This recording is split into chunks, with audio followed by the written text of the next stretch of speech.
Imagine this for a second. You've just woken up in a damp Ice Age cave.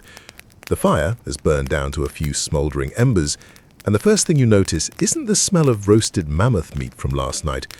It's the fact that you are very single. And in a world where being single doesn't mean swiping left or right, but more like good luck surviving the saber-toothed cats without someone to watch your back, suddenly the stakes are different. Your whole dating strategy isn't about witty banter, it's about survival, alliances, and who looks sturdy enough to haul a carcass across the steppe.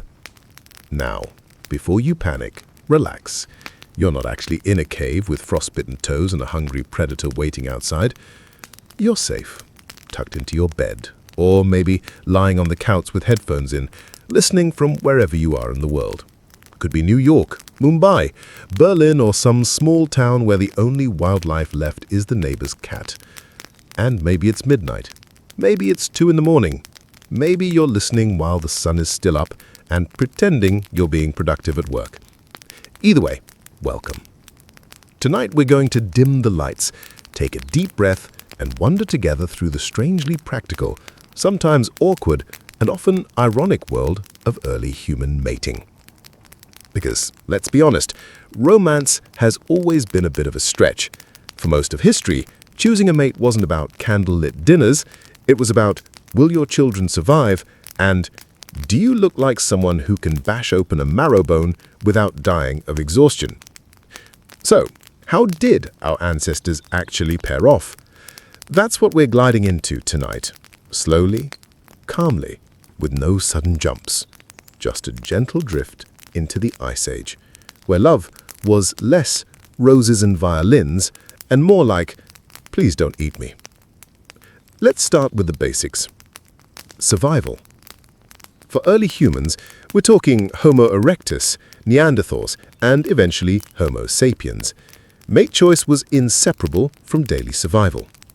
You didn't get to be picky about whether someone had a good sense of humor or liked the same obscure music. You look for things like strength, endurance, and a general lack of life-threatening infections. Archaeology and anthropology tell us that early humans often lived in small groups, bands of maybe 20 to 50 individuals, which meant your dating pool was limited.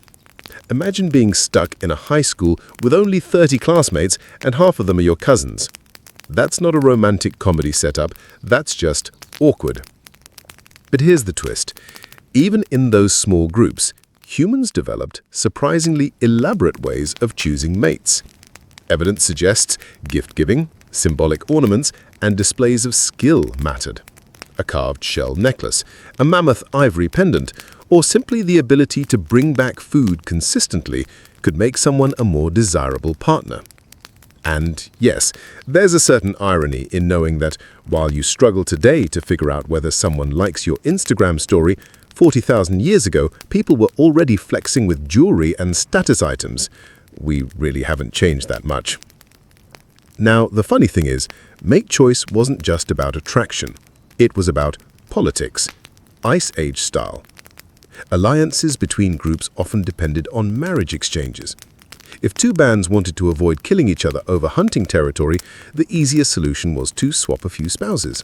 Instant peace treaty. Think of it as the prehistoric version of international diplomacy, except instead of diplomats in tailored suits, you had slightly smelly hunter-gatherers with good spears. And instead of treaties on parchment, you sealed the deal by agreeing not to let your in-laws starve. But even within the group, power and hierarchy shaped relationships. Archaeological finds suggest that leaders, shamans, or the most skilled hunters often had more mating opportunities. Which makes sense. In a dangerous world, charisma and status weren't about popularity, they were about survival odds. So yes, power dynamics in dating are as old as humanity. Only now it's corporate CEOs. Back then, it was whoever killed the most reindeer. Let's float for a moment into the world of Neanderthals. They've had a bad reputation, usually pictured as brutish, hairy cave people. But recent research suggests they were more nuanced, caring for the sick, burying their dead, even making jewelry out of eagle talons. Which raises the question, how did they choose mates? DNA evidence shows that Neanderthals interbred with Homo sapiens when the two species overlapped, which is a fancy way of saying, yes, there was Ice Age cross-cultural dating. And apparently it happened often enough that today most non-African humans still carry about 1 to 2% Neanderthal DNA. So if you've ever blamed your weird sleep habits or your love of carbs on genetics, congratulations, you might be channeling your inner Neanderthal ancestor. But within Neanderthal groups themselves, mate choice probably looked like ours, a mix of availability, survival skills, and a dash of ornamentation. Someone who could knap flint into sharp tools, attractive. Someone who wandered off into the snow and didn't come back, less attractive. Here's a detail I love. Evidence suggests that music, dance, and even storytelling played roles in early human bonding. Imagine a campfire 50,000 years ago. A small group huddles together, the fire crackling, shadows flickering against the cave walls. One person begins to hum or tap a rhythm on a log. Another joins in with a dance. Soon, the whole group is laughing, clapping, and swaying. In that moment, bonds are formed, maybe even romantic ones. Because honestly, if someone makes you laugh in a freezing Ice Age camp, you're halfway to marriage. Anthropologists think these rituals weren't just fun. They helped signal social cohesion, creativity, and even health. In other words, the prehistoric version of showing off at karaoke night. But let's not over-romanticize this.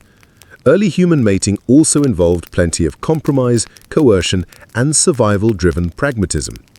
Life expectancy was short, childbirth was dangerous, food was unpredictable. And so mate choice wasn't just about desire, it was about risk management.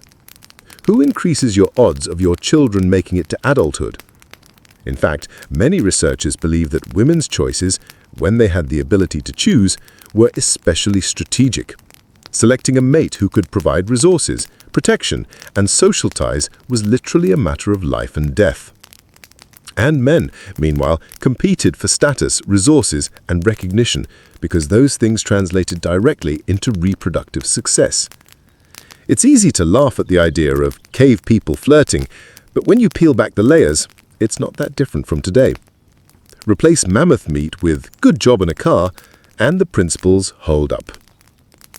Let's pause and float gently here, because I know what you might be thinking. Isn't this all just speculation? Yes, in some ways, but we do have evidence, DNA, artifacts, and the behaviors of modern hunter-gatherer societies that give us a glimpse into how things probably worked. And more importantly, the patterns keep repeating. Humans have always balanced survival, attraction, and social politics in how they form relationships. It's just that the packaging has changed. Back then, nice spear, great hunting track record. Now, nice LinkedIn profile, stable income. Some things never change. And with that, let's drift into the next stretch of the story. Because as much as mate choice was about survival in the Ice Age, it also led to something stranger, the evolution of beauty standards. Why did early humans paint their bodies with ochre, wear shells in their hair, or carve figurines with exaggerated features? Were those expressions of spirituality, or were they, in their own way, ancient dating profiles? That's where we'll float next. So, you've lit your fire, you've survived another day without being trampled by a mammoth, and now you're looking around your little band of humans thinking, right, who's sleeping next to me tonight? It wasn't exactly Tinder. No swiping left, no profiles with loves long walks in the forests, dislikes being eaten by hyenas. Mate choice was far less glamorous and far more practical. Let's start with the obvious. Survival first, romance later.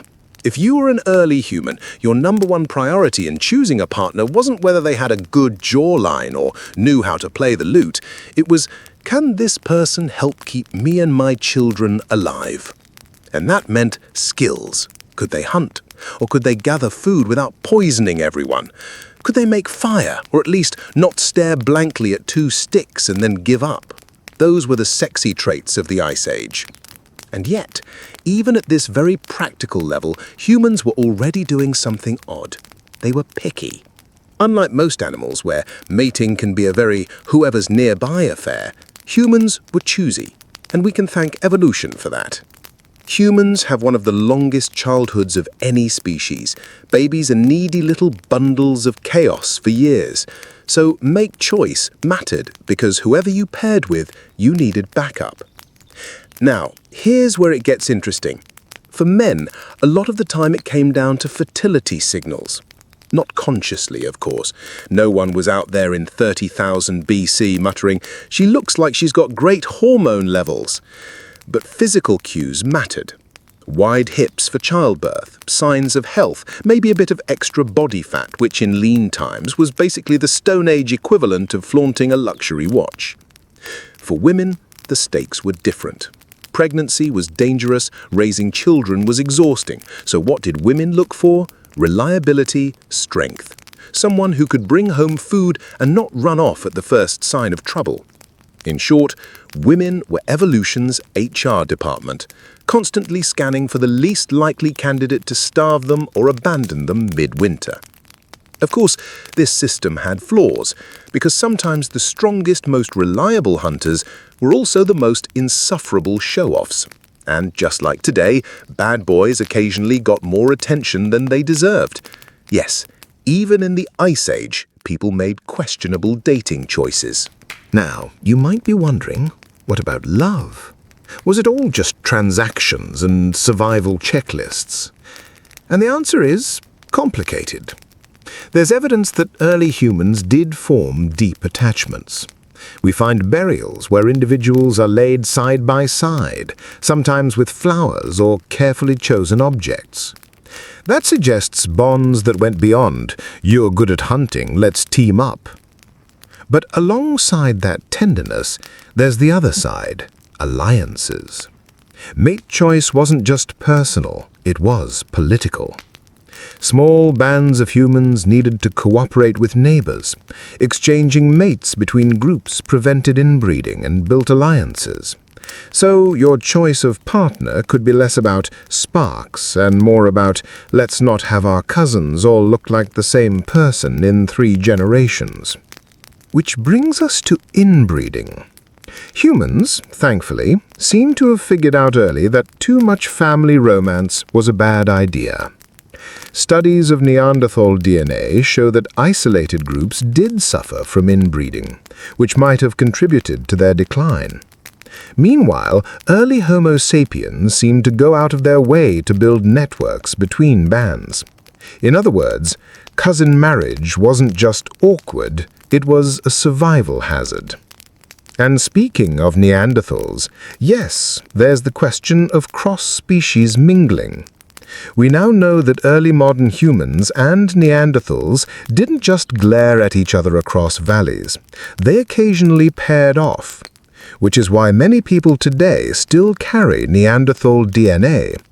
So, if your partner ever seems a little too good at cracking walnuts with their teeth, well, maybe thank your distant relatives. Now let's float gently forward, because choosing a mate wasn't just about the individual. It was about the whole group, and the rules that slowly started forming around sexuality, fidelity, and prowess. And once groups started building more permanent settlements, things got even more complicated. That's where we'll drift next, into the world of early villages, marriage systems, and the first written complaints about love, lust, and betrayal. So let's imagine for a moment that you've survived the roaming band stage. No more endlessly following herds across frozen tundra. Now your group has settled down, not in a luxury condo, but in a cluster of huts that smell faintly of smoke, mud, and goats. Congratulations, you're in one of the world's first villages. And here's the thing about villages. They complicate everything. Because once you stop wandering and start putting down roots, mate choice stops being just about who looks healthy around the fire. Now it's about property, inheritance, alliances, and the little detail of who owns which goat. This is where we start to see the beginnings of what we might call marriage systems. Not marriage in the modern love and a diamond ring sense, but arrangements, agreements between families, sometimes between whole clans. Because in a small settlement, who you chose didn't just affect you. It affected your field, your kinship ties, and your standing in the gossip circle that inevitably sprouted around the water source.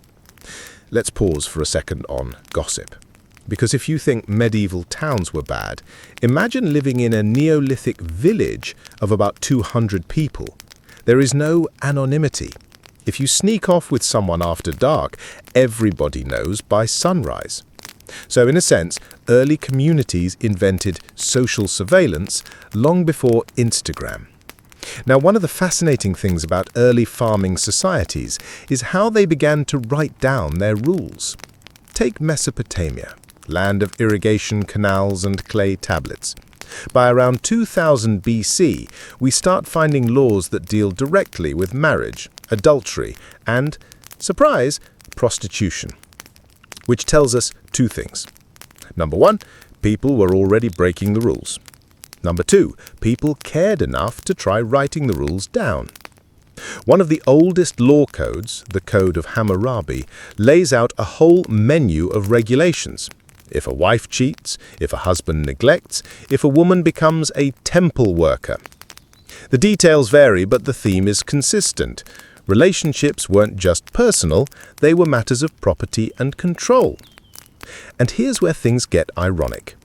For men, marriage was often about securing heirs. For women, it was about survival. But both sides had to navigate a world where personal desire was constantly bumping up against social expectation. In other words, the problem of what do I want versus what do my family want is as old as bricks. We also start seeing bride prices and dowries in this period, which is exactly what it sounds like: money, goods, or livestock exchanged as part of the union. So choosing a mate was no longer just about affection or attraction, it was about negotiation, sometimes more like a business merger than a romance. Your parents might literally trade you for a stack of grain sacks, and everyone involved would nod seriously and call it stability. But let's not assume it was all dry contracts. There are love poems from ancient Sumer and Egypt that suggest genuine affection. One Egyptian poem has a girl confessing that she wishes her lover were her brother, so she could see him every day without raising suspicion. Sweet, and also very awkward if you take it literally. Still, love existed alongside arrangement. We see couples buried together, hands clasped or offerings placed carefully between them. The human desire for closeness didn't vanish just because society added bureaucracy. Now, let's float for a moment to the other side of the spectrum, polygamy. Because where resources allowed, some men, usually chiefs or wealthy farmers, started collecting multiple wives, not for romantic reasons, but for labor and lineage. More wives meant more children, more hands in the fields, and more alliances. In short, the original big family strategy. Of course, this created tension. Most men in a village might only manage one wife, if that. So the polygamist elite weren't just accumulating grain, they were also monopolizing women. Cue social unrest, occasional violence, and eventually laws trying to limit things. Meanwhile, women themselves were not entirely powerless. In some societies, they could inherit property, manage households, and even divorce. Records from Mesopotamia show women taking their husbands to court over neglect or mistreatment. So while patriarchy was very real, so was female resistance, even if it usually came wrapped in legal technicalities. Let's also talk about fertility rituals, because they pop up everywhere. From figurines like the famous Venus of Willendorf to temple carvings celebrating fertility gods, early humans clearly linked mate choice to cosmic forces.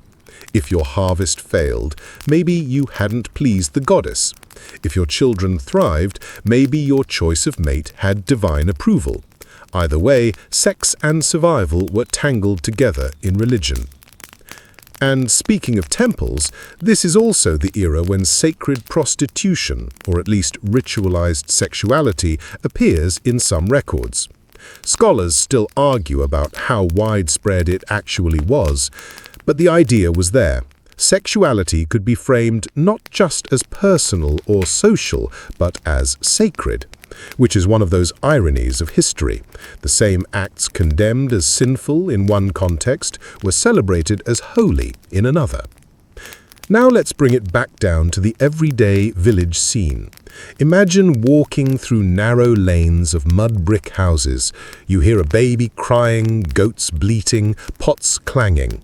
At the well, women gossip about who's courting whom. In the fields, men size up rivals as much as they size up crops. This was the real stage of mate choice, ordinary, repetitive, and endlessly scrutinized by neighbors. And yet, amidst all that, individuals still carved out space for themselves. The couple sneaking glances during a communal feast, the girl defying her family by choosing someone with fewer goats but better jokes, the man who sends his rival off hunting and conveniently takes his place at the evening fire. Human stories old as time. So, what do we take from all this? That early humans chose mates not just with their hearts or their instincts, but within a web of rules, expectations, and whispered negotiations. And that web only grew denser as villages turned into cities. Which is where we're heading next. Because once kings, priests, and bureaucrats start getting involved, mate choice stops being a family matter and becomes a matter of empire. And that's when things get truly messy. So here we are. We've moved past the small villages, the goat-based negotiations, and the clay tablet contracts. Now the scale shifts. Because when empires rise, marriage is no longer just about your neighbor's daughter or who hauls water best from the river. It's about entire kingdoms. And suddenly, marriage choice becomes geopolitics. Picture a royal palace in Mesopotamia, Persia, or Egypt. Not glamorous by Netflix standards, more like big stone halls with smoky oil lamps and the faint smell of incense mixed with livestock. In these palaces, marriage negotiations weren't whispered around a well, they were shouted across throne rooms. Kings wanted alliances, and what better way to secure an alliance than to swap a sister, daughter, or niece? Yes, it sounds cold, because it was. These women became literal symbols of treaties. Send your princess to marry a foreign king, and maybe his armies won't invade next spring. It's like saying, "We're family now, please don't stab us."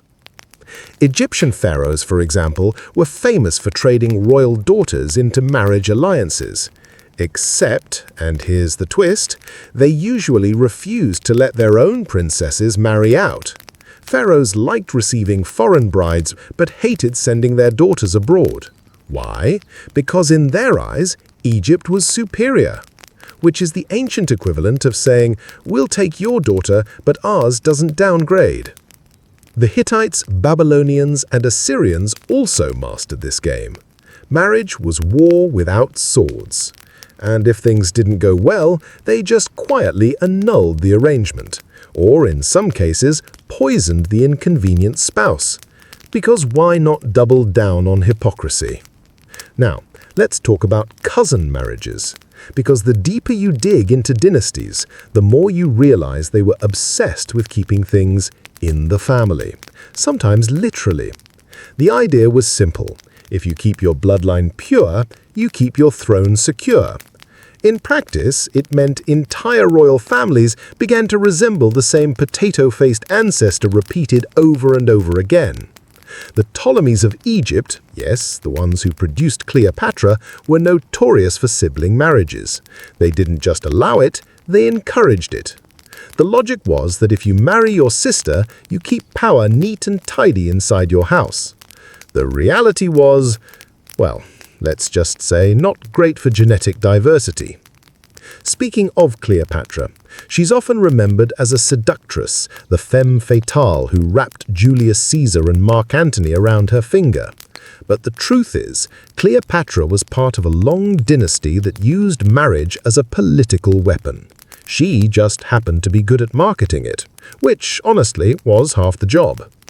And this wasn't unique to Egypt. Chinese dynasties also practiced strategic marriages, often marrying daughters off to nomadic rulers of the edges of their empire. It was less romantic and more, please don't raid our grain supplies. The Chinese even had a phrase for it, heichin, meaning peace marriage, which is a polite way of saying, take my daughter and stop burning our villages. But here's the thing, these arrangements weren't just about kings and generals, they trickled down. In empires, ordinary people also learned that marriage wasn't just personal. If your village belonged to a bigger state, your choices could be steered by taxes, land ownership, and whatever your local governor thought was respectable. In short, the empire cared about your bedroom more than you'd like. Now, let's float for a moment to the religious side, because religions, once they got organized, quickly discovered that controlling marriage was a great way to control people. Priests, scribes, and lawgivers started defining who could marry whom and under what conditions. Sometimes they banned unions across social classes. Sometimes they encouraged endogamy, meaning marrying within your group to keep communities pure. And sometimes they used marriage rules as outright propaganda. Marry within, not outside. Keep lines clean. Because if you control family life, you control the future generation. And controlling the future generation is how you keep your religion alive. Meanwhile, Islam, rising in the 7th century, allowed men up to 4 wives, provided they could treat them equally, which, let's be honest, almost nobody managed perfectly. But polygamy made sense in a tribal society, where alliances, property, and protection mattered as much as romance. The logic was always survival first, desire second. Now, let's bring it back to our ironic theme, love. Was there love in dynastic marriages? Sometimes, yes. Letters survive from ancient kings to their wives, expressing affection, even longing. But for the most part, love was a happy accident. If it happened, great. If not, too bad, the grain shipment is still due and the alliance still stands. Think of it this way. Dynastic marriage was like a political job posting. Applicants didn't apply. They were drafted. And if they didn't like the job, there wasn't much of a severance package. Of course, as with everything human, loopholes appeared. Royal mistresses, secret affairs in hidden relationships flourished behind palace walls. Because even in empires, people still craved what wasn't officially allowed. History is full of ironic contrasts between stiff marriage contracts and scandalous love letters, which honestly makes the whole system feel like one giant farce. So what's the big takeaway from all this? That by the time we get to empires, mate choice had become less about survival and more about power. Who you married could start or stop wars. It could shift trade routes. It could make or break dynasties. And yet, underneath the politics and the treaties, people still had the same impulses they'd had back in the caves. Desire, jealousy, hope, and sometimes heartbreak. Those didn't vanish just because someone carved laws into stone. Let's drift gently out of these royal halls now, because while empires played chess with their daughters and nephews, ordinary people still had to navigate the mess on the ground. And in Part 5, that's exactly where we'll go, into the daily lives of peasants, townsfolk, and villagers, to see how mate choice actually worked when you weren't wearing a crown. So far, we've been peeking in on kings, queens, priests, and scribes, all those people who had the privilege of turning marriage into a geopolitical chess game. But most humans weren't dynasts. Most didn't have daughters to trade for peace treaties or sons to pawn off in a power alliance. They were farmers, herders, smiths, potters, bakers, brewers, the backbone of every society, the ones who made sure everyone else could eat, work, and occasionally bathe. And for them, mate choice looked very different. Imagine a medieval village, or even a late Bronze Age farming hamlet. Houses small, smoky, with straw on the floor, a few goats tied outside, the smell of bread baking, if you're lucky, manure if you're not. This was the real stage where most human mate choices played out. Now, what determined who you married? First and foremost, land. Land was everything. If your family had land, they wanted to marry you off to someone whose family also had land, so that plots could be combined, not divided. In many villages, love took a backseat to soil quality, which sounds unromantic because it was. Then came reputation. If your family was seen as hard-working, honest, and reasonably sober, your marriage prospects improved. If your dad was known for drinking too much ale and your mother had a sharp tongue, well, good luck finding a match. It's amazing how little has changed. For women, dowries mattered. Not always sacks of gold, more often a cow, a few chickens, or some textiles, something that signaled this girl comes with starter resources. It wasn't about luxury, it was about survival. If a wife brought useful assets, the marriage had a better chance of feeding children. If she didn't, things could get precarious. For men, the key factor was stability. Could he provide? Could he farm? Could he protect? Or at the very least, could he swing a hoe and not collapse by noon? Because romance novels aside, nobody wanted a lazy husband who couldn't harvest grain. Now let's talk about community input. Because mate choice wasn't just between two individuals, it was everybody's business. Parents, grandparents, neighbors, even the priest chimed in. You might think you're in love, but if the priest shook his head and your parents said no, chances were slim. And even if you married anyway, you'd be living under a cloud of disapproval. Communities remembered, and gossip was practically a local sport. Speaking of priests, by the Middle Ages, the church was deeply involved in everyday marriage. Rules about consanguinity, that is, not marrying your cousin, became more elaborate. Though ironically, peasants often ignored them because in small villages, everybody was related to everybody. Technically, you were supposed to check 7 generations back. In practice, people shrugged and said, close enough. But here's the funny thing. Despite all the rules, despite the parental control, people still managed to sneak love into the equation.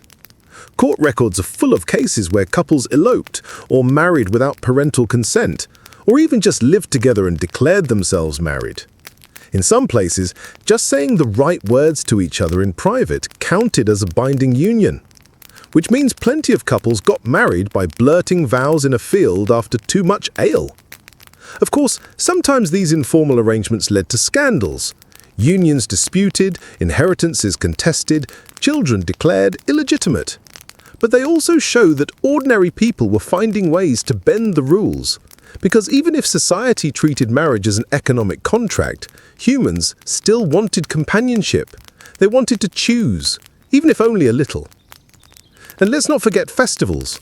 Seasonal gatherings, market days, religious feasts, all prime opportunities for young men and women to meet outside the watchful eyes of parents. Songs, dances, ale flowing, the occasional fistfight.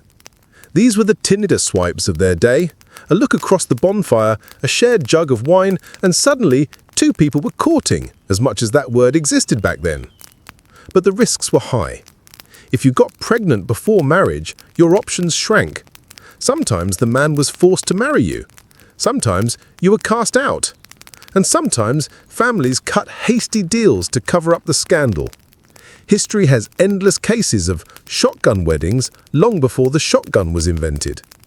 So for ordinary people, marriage was survival. Yes, there might be affection. Yes, sometimes there was even love. But at its core, it was about pooling labor, resources and reputation. Because one person alone rarely thrived. 2 together, especially with families backing them, had a fighting chance. And yet, just like in palaces, loopholes appeared. Adulteries happened. Affairs happened. Sometimes tragic, sometimes comic. Records from medieval courts show plenty of petty cases, women accusing men of seduction, men accusing neighbors of stealing their wives, priests forced to arbitrate absurdly personal disputes. It's all very human and very relatable. So as we float gently out of the smoky huts and noisy taverns, what's the bigger picture? That ordinary people shaped mate choice around survival, but never completely abandoned desire. Practicality was the framework, but within it, people still flirted, fought, and found ways to follow their hearts. Because in the end, human nature is stubborn. Rules bend, systems crack, and love, or at least attraction, always finds a gap to squeeze through. Let's float gently into the next stretch. Because while we've looked at kings and peasants, at palaces and mud huts, there's another layer to peel back. The scandals, the diseases, and the consequences that shaped how societies viewed sex and marriage. So far, we've been moving gently between the practical, land, cows, dowries, and the personal, sneaky vows in fields, stolen glances at festivals. But here's the truth. Mate choice didn't just decide who you cooked stew with or who tilled the field. It shaped health, survival, and sometimes catastrophe. Let's start with the simplest fact. Humans are terrible at long-term planning when short-term attraction kicks in. Our ancestors weren't exempt from that. So you had plenty of impulsive choices. Sometimes these worked out. A happy couple, children, a little cottage with goats. Other times, not so much. Cue the scandals. In small communities, everyone knew everything. If your neighbor snuck around, people noticed. Court records from the medieval period read like the early drafts of reality TV scripts. Accusations of adultery, seduction, broken promises of marriage. The language was more formal, sure, but the drama was identical. One woman claimed her lover swore to marry her under God's witness, then walked away after. The man denied it, of course. The court had to decide whether whispered words by a haystack counted as binding. Spoiler, sometimes they did. Now let's zoom out to disease. Because mate choice didn't just come with emotional baggage, it came with physical risks. In early societies, people didn't know much about microbes. They just noticed that intimacy sometimes left you with mysterious ailments, rashes, fevers, infertility, the works. By the late medieval period, syphilis joined the party, sweeping across Europe with devastating speed. It didn't matter if you were a king in velvet or a farmer in rags. If you chose the wrong mate, you could end up with what they delicately called the Great Pox. The irony? Even as diseases spread, people didn't stop making the same choices, because desire outweighs caution almost every time. Medieval towns kept cracking down, regulating houses of pleasure, making women wear bells on their clothing, forcing inspections. None of it stopped the demand. Human nature stubbornly refused to cooperate with policy. And diseases weren't the only consequence. Mate choice also meant inheritance issues. Pick the wrong partner, and suddenly your land was divided, your children fought over cows, and your family line collapsed. Medieval records are full of lawsuits over who got what when dad remarried a younger woman. The children of the first marriage felt cheated. The new wife wanted her share. The community took sides. One man's attraction could set off decades of bitter feuds. Then there's the church, always ready to add fuel to the fire. Every scandal was interpreted as sin, every disease as divine punishment. Preachers warned that bad mate choices would damn not only your soul, but also your body. Of course, they said this after half the clergy had already made their own questionable choices. Hypocrisy was practically doctrine. But here's the irony, again. Mate choice, for all its chaos, also sparked creativity. Songs, stories, jokes, even whole literary genres came out of human messiness. Troubadours sang about forbidden love. Writers spun tales of tragic affairs. Even sermons borrowed juicy gossip to keep audiences awake. So while diseases and scandals made life miserable, they also filled Europe's cultural notebooks. let's float back for a moment. What does this all tell us? That mate choice wasn't just about survival. It was about desire colliding with rules, about individuals clashing with communities, about short-term impulses reshaping long-term societies. Sometimes it meant stronger families, sometimes it meant outbreaks and lawsuits, but always it meant stories. And as we drift further, we'll slide into one more perspective, not just the mess of scandals and diseases, but the broader patterns of how humans across time kept reshaping love, lust, and marriage to fit their needs. Because what looks like chaos up close often turns out to be structure when you zoom out. Here's the thing about humans. We never really stop tinkering. Whether it's stone tools, recipes for bread, or rules for who can kiss whom, we're always adjusting. Mate choice was no exception. If you step back far enough, patterns start to emerge. The Ice Age hunter-gatherers, for instance, were probably some of the most practical about mating. Small groups, high mortality, unpredictable food supply, you couldn't afford too much fuss. Archaeology suggests alliances mattered more than romance. You shared partners across groups to avoid inbreeding. You looked for strong bodies to help haul mammoth bones and skin hides. Not a lot of serenades under the moonlight, unless you count chanting around the fire as romance. Fast forward to the Neolithic. Now humans are farming. Crops mean stability. Stability means inheritance. And inheritance means sudden obsession with who your daughter marries. Mate choice turned into a family negotiation, complete with cows, grain, and the occasional goat thrown in. Romance still existed, people are people, but marriage became a financial contract. The choice was rarely just about who you liked, it was about who could secure your field boundaries and keep your granary full. Then along came the classical civilizations, Greece and Rome. They added their own flourishes, of course. Philosophers wrote lofty treatises about love, while everyday Romans still arranged marriages like a real estate deal. One Roman senator actually complained that men were marrying for dowries instead of virtue, which sounds noble until you realize he himself had married into wealth. Self-awareness was not the strong suit of the Roman elite.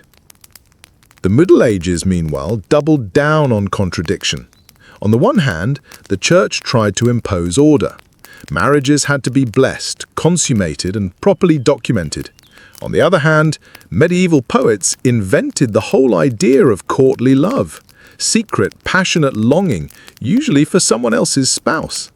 So, in the same century, you have clerics writing dry manuals about lawful unions, while troubadours sang about climbing balconies at night.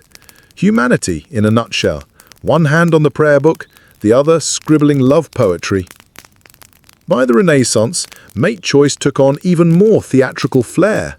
Paintings of voluptuous lovers, plays about mistaken identities, endless scandals in palaces. Royalty treated mate choice like a chessboard, arranging dynastic marriages across borders while keeping their personal dalliances very local. You married for politics. You fell in love, or at least in lust, on the side. And everyone pretended not to notice. By the Renaissance, mate choice took on even more theatrical flair. Paintings of voluptuous lovers, plays about mistaken identities, endless scandals in palaces. Royalty treated mate choice like a chessboard, arranging dynastic marriages across borders while keeping their personal dalliances very local. You married for politics. You fell in love, or at least in lust, on the side. And everyone pretended not to notice. The irony is that no matter the century, the same themes kept circling back. Families wanted alliances. Individuals wanted attraction. Communities wanted stability. The church wanted the scold. And somehow, all of it wove together into a messy but functional system. Let's pause for a dry chuckle. If you imagine history as a neat evolution from primitive chaos to modern sophistication, well, think again. People in the Ice Age worried about inbreeding. People in the Middle Ages worried about in-laws. And people today, still scrolling through dating apps, worrying about both. Different tools, same instincts. What's fascinating is how flexible humans were. We never stuck to just one model. Some societies allowed polygamy, some enforced monogamy, some allowed divorce, others trapped you for life. Mate choice wasn't a single story, it was a kaleidoscope, shifting with environment, economics, and human stubbornness. And yet, through all those shifts, one constant remained. Mate choice wasn't private. It was always social. Even the most personal decisions, who to share a bed with, who to raise children with, were never just between two people. They involved families, neighbors, priests, chiefs, and eventually bureaucrats. In that sense, early humans weren't so different from us. We might not call our parents to approve a date, but plenty of cultures still do.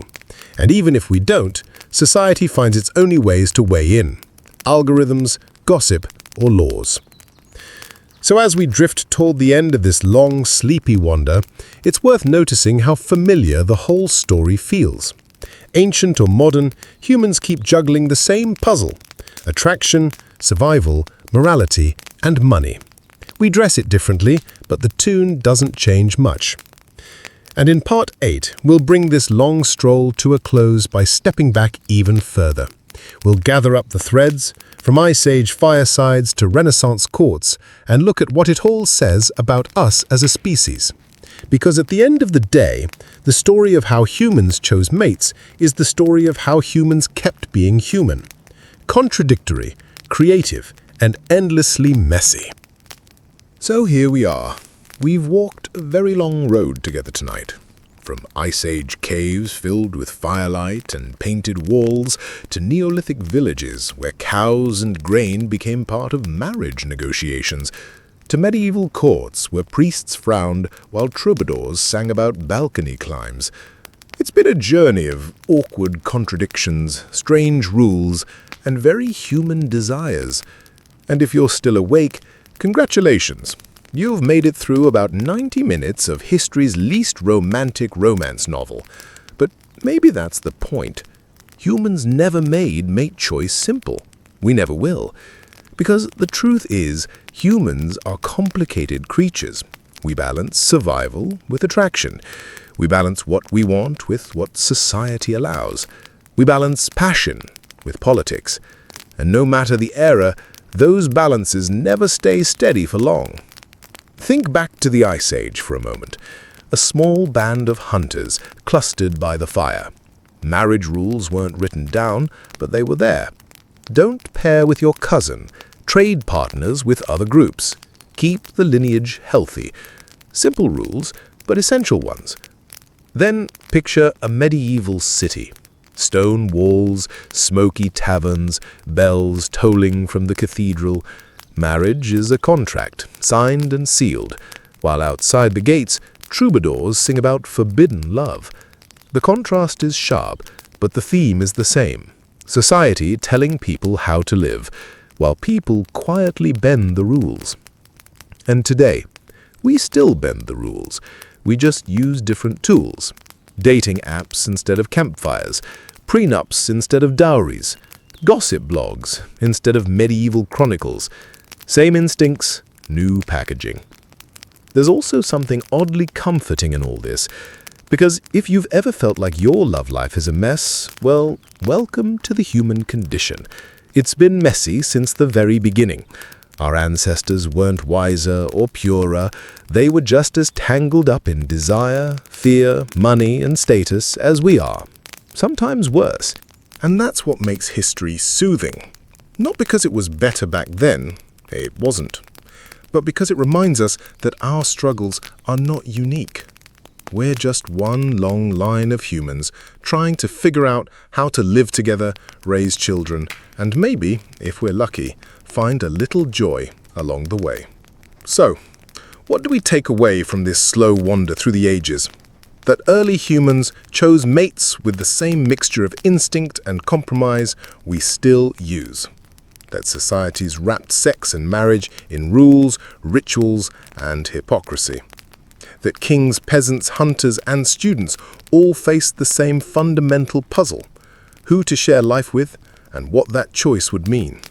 And maybe the most important reminder, History isn't just kings, wars, and dates carved into stone.